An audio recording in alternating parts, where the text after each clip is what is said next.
Invité par la communauté religieuse de la Sainte Famille à venir visiter la propriété en 1993, je me dis qu'il y a un vrai lieu, une vraie âme, avec cet état d'esprit qu'ont insufflé ces religieuses pendant plus de 150 ans. Et j'ai toujours cherché à garder l'identité de ce lieu.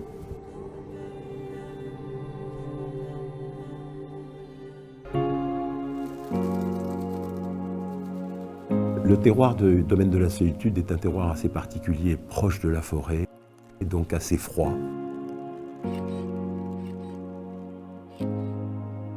Nous avons la chance de produire 3 vins différents, du rouge, bien sûr, du vin blanc sec, mais également un peu de rosé. Il y a une fraîcheur, notamment dans les blancs, mais également dans les rouges, qui est vraiment très intéressante, particulièrement dans les années chaudes. Donnez-moi un grand fruit et je vous donnerai un grand vin.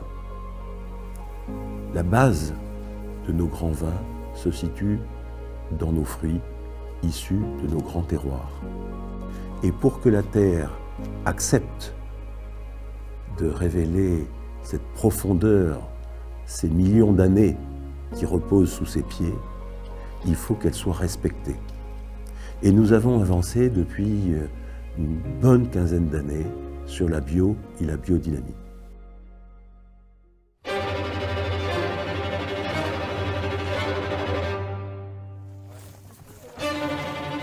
Et pour arriver à tout ça, il faut une équipe formidable.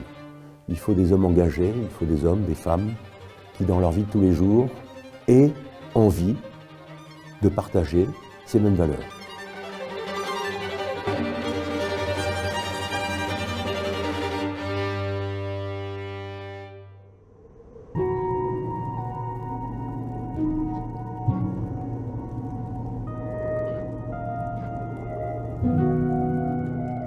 En 1993, lorsque je signe ce bail de 40 ans avec la communauté religieuse, j'ai 33 ans et pour moi 40 ans c'est l'éternité.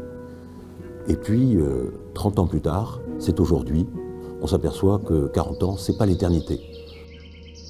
Pour travailler ces grands terroirs, ces grands vins, il faut du temps long.